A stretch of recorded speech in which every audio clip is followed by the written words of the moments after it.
Ok. Je vois beaucoup de personnes qui désirent avoir une vie spirituelle équilibrée, avoir une vie extraordinaire spirituelle, parler à Dieu, écouter sa voix, faire, avoir une vie vraiment que tu entends Dieu te parler chaque jour, right? Et ils n'arrivent juste pas. Et ils ne comprennent pas pourquoi. Pourquoi est-ce que c'est si difficile parfois d'avoir juste une bonne relation avec Dieu, alors que Dieu est comme là toujours. On nous dit que Dieu est partout, Dieu est là, Dieu est disponible, Dieu est là pour nous. Et pourquoi c'est si difficile d'entendre sa voix, d'être connecté à lui? Pourquoi c'est si difficile parfois de juste avoir une meilleure vie spirituelle? Je suis là pour répondre à cette question dans cette vidéo. Let's go.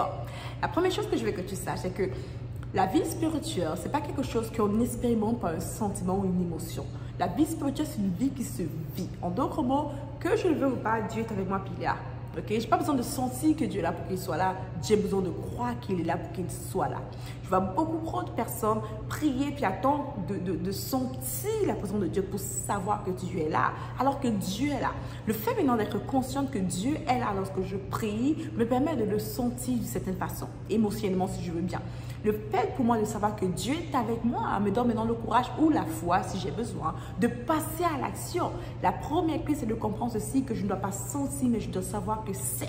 En d'autres mots, Dieu est là, que je le sente ou pas. Dieu est avec moi, que je le sente ou pas. Dieu est pour moi, que je le sente ou pas. En te disant ça, j'ai très envie de te dire ceci. Pour ta vie spirituelle, ne te repose pas sur tes émotions, tes sentiments, tes feelings. Tout ce genre de choses, c'est souvent défectueux en d'autres mots, right? C'est souvent défectueux. Je ne sais pas parce que je sens que le Saint-Esprit est là, que le Saint-Esprit est là. Parfois, ici, même à l'église, dans les concerts, la musique est juste bonne. Et les gens croient que c'est le Saint-Esprit. Ils se sentent juste, oh yeah, ils aiment juste le son, puis ils croient que c'est le Saint-Esprit. Alors que c'est complètement faux, ok? Je dois savoir que le Saint-Esprit est là. Et cela me permet de pouvoir vivre une autre dimension d'expérience avec Dieu. Je sais que le Saint-Esprit est là. D'assez. Pourquoi? Parce que je suis remplie du Saint-Esprit. Je sais qu'il est avec moi. Pourquoi? Parce que je suis remplie du Saint-Esprit. Je sais qu'il va manifester sa présence d'une façon ou d'une autre. Parfois, il manifestera sa présence avec une vision. Parfois, c'est avec quelque chose, une chaleur, ou peu importe de quelle manière qu'il décide. Et même si sa présence n'est pas manifestée de manière humaine, que je peux traduire, elle est quand même manifeste. Are you with me? Le Saint-Esprit est toujours là si je suis chrétienne. Si j'aime le Seigneur, le Saint-Esprit est toujours là. Maintenant, on va parler de comment faire vraiment pour avoir une vie spirituelle où je suis équilibrée, où j'entends la voix de Dieu. La plupart des gens que j'entends me disent qu'ils n'arrivent pas à entendre la voix de Dieu sont ceux qui passent le moins de temps pour servir le Seigneur. D'ailleurs, la plupart, on me dit qu'ils sont occupés, qu'ils n'ont pas le temps, qu'ils essayent, Écoute ça. Si de temps en temps tu me parles, de temps en temps tu vas reconnaître ma voix. Si de temps en temps tu me parles, de temps en temps tu vas me connaître. Mais si tu me parles plus souvent, rapidement, facilement, tu vas distinguer ma voix. Si c'est que tu passes du temps avec moi souvent, tu vas savoir facilement ce que j'aime, ce que je n'aime pas, comment je me comporte. La parole me dit que mes brebis connaissent ma voix. Ils la connaissent lorsqu'ils entendent la voix. Lorsqu'ils entendent le berger dire « Wouhou !» ils savent que c'est la voix du berger. D'ailleurs, une fois, j'ai entendu cette histoire assez intéressante où il y avait comme deux bergers avec le brebis. Ils se sont rencontrés en plein milieu d'un endroit. Bref, je ne sais pas trop les détails. Ils se sont rencontrés quelque part et ces personnes qui étaient étrangères a vu les brebis se mélanger.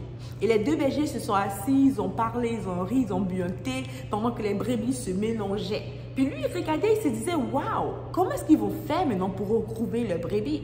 Plus que toutes les brebis se ressemblent. Comment ils vont faire? Ouais, comment est-ce que je vais savoir que ça c'est à moi, ça c'est à toi? Comment est-ce qu'ils vont faire? Et à la fin maintenant, lorsqu'ils ont fini de boire le thé, les deux bergers, chacun l'un après l'autre a appelé ses brebis et devine quoi? Presque immédiatement, les brebis, sont allés à gauche, soit à la droite. Alors, imagine qu'ils sont pleins ici, ils sont pleins regroupés ensemble, et dès qu'on dit « oh », chacun part de son côté, parce qu'ils ont pu reconnaître la voix de leur berger. Pourquoi ils ont passé du temps à le berger? Pourquoi ils ont entendu le berger? Pas une fois, pas deux fois, mais plusieurs fois. Ceci pour te dire que si tu veux reconnaître la voix de Dieu, il y a un prix à payer. Il y a le prix de ton temps à payer avec lui, dans sa chambre, dans ta chambre secrète, pardon. dans ton lieu secret. Tu dois lire ta Bible. Ce n'est pas optionnel, c'est primordial, c'est important. La lecture de la parole de Dieu, l'étude biblique n'est pas optionnelle, c'est obligatoire pour pouvoir reconnaître comment Dieu parle. On a tout un manuel de vie, une façon pour nous de pouvoir comprendre la pensée de Dieu, comment Dieu agit, comment Dieu fonctionne, qui il est, et plein d'autres choses. Et son caractère, c'est rempli dans la Bible. Alors toi, lorsque tu t'assois pour étudier ta Bible, pour la lire, pour la comprendre, tu es en train d'étudier Dieu, comprendre Dieu, savoir comment Dieu fonctionne. Juste cela te permettra de pouvoir beaucoup plus grandir spirituellement. Maintenant, écoute ça. Je ne lis pas ma Bible comme si je lisais un livre de maths ou bien un livre de droit ou bien un roman. Je lis ma Bible parce que seulement et uniquement par révélation aussi. Ça veut dire quoi? Ça veut dire que j'utilise par la grâce de Dieu le Saint-Esprit qui est supposé être mon enseignant, mon éducateur, mon accompagnateur, mon avocat. Bref, le Saint-Esprit est là. Alors, je vais d'abord invoquer le Saint-Esprit et lui demander par sa grâce de me permettre de comprendre ce que je suis en train de lire.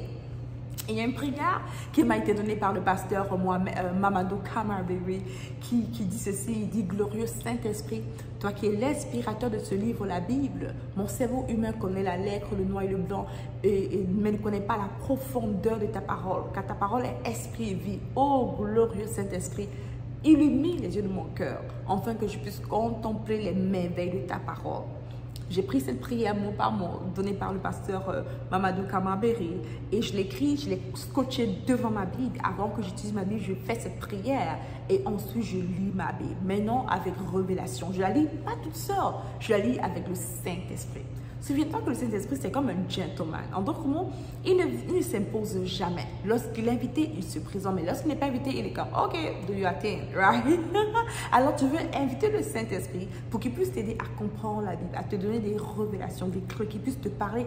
Enfin, que ce ne soit pas juste comme si tu lisais un livre d'histoire, mais comme tu es en train de lire Dieu, comprendre comment Dieu agit, comment il fonctionne, il te révèle les choses cachées. En lisant ta Bible, il faut que tu puisses avoir une sorte de routine spirituelle. En lisant ta Bible, ça te permettra bien sûr de connaître ton Dieu, mais ce n'est pas tout. Il faut maintenant que tu prennes le temps de parler à ton Dieu et attendre que lui, il te parle. En d'autres mots, je parle au Seigneur au travers de la prière et je suis toujours en prière lorsque je reste silencieux. Je dis, Seigneur, parle-moi s'il te plaît. Je veux entendre ta voix. Are you with me? So, je reste calme et j'entends qu'il me parle. Écoute ceci. Pour implémenter cela dans ta vie, la meilleure option facile, si je te conseille, c'est d'avoir juste des routines matinales et une routine du soir. Par exemple, crée-toi le matin, juste une suggestion. Disons, à 6 h du matin, tu te lèves et tu sais qu'à 6 h du matin, lorsque tu te lèves, pendant 10 minutes, tu vas juste louer le Seigneur, chanter des louanges. Pendant 10 autres minutes, tu vas lire ta Bible. Pendant 10 autres minutes, tu vas rester silencieuse pour recevoir ce que Dieu dit. Ou bien tu vas prier pendant d'autres 10 minutes. L'exemple, la formule que je donne ou que je partage aux gens que je coach, aux gens que j'enseigne, c'est celle-ci, 5-5-5. Pourquoi? Parce que c'est juste facile. Right? J'aime bien commencer avant de marcher, d'abord avant de courir, ou bien ramper avant de marcher, ainsi de suite. Sur 5-5-5, ça veut dire que toi, tu fais 5 minutes de la louange d'abord. Tu prends ton temps de louer Dieu pendant 5 minutes avant de prier. Tu rends grâce à Dieu, tu le loues, tu parles de sa bonté, bref, tu le loues pendant 5 minutes. Ensuite, pendant les 5 prochaines minutes, tu vas ouvrir ta Bible, en faisant cette prière que je t'ai dit un peu plus tôt, tu ouvres ta Bible et tu vas lire peut-être un verset ou maximum un chapitre, ok?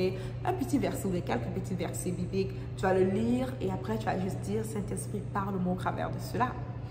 Et maintenant, tu vas faire quoi? Ça va juste faire 5 minutes. Et après, maintenant, un autre 5 minutes, tu vas prendre le même verset que tu as lu, tu vas prier sur ce que tu as lu. Alors, disons que j'ai lu que l'Éternel est mon berger, je ne manquerai de rien.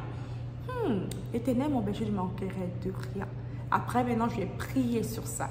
Papa, bon Dieu, tu dis que tu es mon berger et que je ne manquerai de rien. Je te crois, Seigneur. Je crois que tu es mon berger et que je ne manque de rien. Tu es celui-là qui pourvoit pour moi. Tu es celui-là qui me guide. Tu es celui-là qui me conduit. Je ne serai pas dans le manque aujourd'hui dans le nom de Jésus-Christ. Tu pries pendant 5 minutes. Et maintenant, finalement, pendant les 16 autres minutes, ce que tu veux faire, c'est que tu restes silencieux. Seigneur, je t'ai parlé, j'ai prié, Seigneur. Maintenant, je entends toi me parler. Et tu entends que Dieu te parle, right? J'ai un jour entendu ça d'un de mes mentors spirituels. Cet homme extraordinaire que son nom vient juste de m'échapper. Il a dit ceci, il a dit que lorsque tu... C'est Terry, right? C'est Savva Floyd, Jerry Savva Floyd. Il a dit ceci à sa fille, puis j'ai aussi cet enseignement assez puissant, qui disait que ne parle jamais dans ta salle de prière sans avoir de quoi noter, parce que Dieu parle. Mais il parle à ceux qui sont prêts à l'entendre, right? Alors, ce que tu veux faire, ce que tu veux, quand tu es dans ta salle de prière, bien sûr, après que tu aies loué Dieu pendant 5 minutes, après que tu aies lu la Bible pendant 5 minutes, après que tu aies prié ce que tu as lu dans la Bible pendant 5 minutes, tu veux maintenant pendant 5 autres minutes entendre que Dieu te parle. Juste être patient et attendre que Dieu parle. Et tu restes silencieuse avec ton stylo et tu attends. Quand tu penses avoir reçu quelque chose, peu importe c'est quoi, juste écris-le. N'hésite pas de dire, ne crois pas qu'il faut que tu confirmes que ce soit Dieu parce que sometimes you don't know, parfois tu ne sais juste pas. Peu importe ce que tu reçois, que tu entends, que tu ressens, que tu vois, peu importe c'est quoi, juste écris. Et pendant que tu écris, tu seras surprise que ton stylo ne va pas s'arrêter. Pendant que tu écris, tu vas commencer à écrire, ensuite écrire, ensuite écrire, et ensuite écrire, ensuite écrire, ainsi de suite, et tu pourras t'arrêter.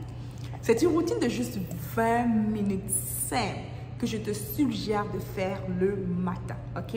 C'est une stratégie super simple de 20 minutes que tu peux faire le matin, juste 20 minutes pour ta vie spirituelle. C'est assez de temps pour connaître, pour entendre parler de Dieu, connaître Dieu, prier, parler à Dieu et tout ce que tu désires qui suit dans ça. C'est parfait. Maintenant, pour le soir, ce que je vais te suggérer de faire maintenant, c'est de prendre 20 minutes entières, cette fois-ci pour étudier ta Bible. En d'autres mots, avant d'étudier ta Bible, toujours, tu vas faire la même prière que j'ai dit plus tôt.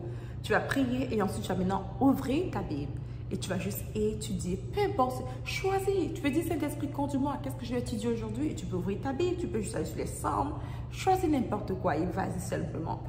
Et tu vas juste prendre 20 minutes pour étudier ta Bible. Pour étudier ta Bible, tu vas juste lire la Bible et après tu vas t'arrêter. Tu te poses des questions. Qu'est-ce que ça veut dire, Seigneur? Pose des questions, Saint-Esprit. Qu'est-ce que ça veut dire, Seigneur? Right? Et c'est juste de comprendre. Regarde des références. Right? Le soir, tu étudies ta Bible, après tu pries, ensuite tu dors. Je te promets, guys, qu'en faisant ceci, je suis quittée de religieuse à une fille qui vit dans la grâce, qui a connu son identité en Christ, une personne qui a commencé à vivre dans la sanctification, une personne qui avait commencé à être vraiment juste heureuse et épanouie, entend la voix de Dieu, développer ses dons prophétiques, ses dons spirituels. Les choses ont vraiment commencé à changer drastiquement pour moi parce que je faisais ceci. Mais normalement, que moi, même si j'étais occupée, parce que j'étais autant très occupée, je travaillais pour une entreprise, le matin, j'ai posé ma fille à la garderie et je le faisais dans ma voiture avant d'aller au travail, juste dans la voiture, right, pour la routine du matin. Et le soir, après que les enfants dorment, je prends 20 minutes pour le faire. Je te suggère de faire ceci. Si tu fais ceci, tu vas être choqué de comment ta vie spirituelle va drastiquement changer, de comment ça serait facile pour toi de parler à Dieu, d'entendre, savoir le discerner, parce que maintenant tu le connais. Pourquoi? Parce que tu passes du temps avec lui. En d'autres mots, tu payes le prix pour connaître ton Dieu. Alors, voici les stratégies que je voulais te partager. Mon nom, c'est Debra Komene. Je suis mentor en transformation. J'aide principalement les femmes chrétiennes professionnelles à transformer drastiquement leur vie avec les principes divins. En d'autres mots, j'aide les femmes ordinaires à avoir une vie extraordinaire avec le Seigneur. Alors, sois béni sur ce. Laisse-moi un commentaire, bien sûr. Like et partage si c'est que tu aimes ceci. Laisse-moi un commentaire. Bye bye les meilleurs. Stay blessed.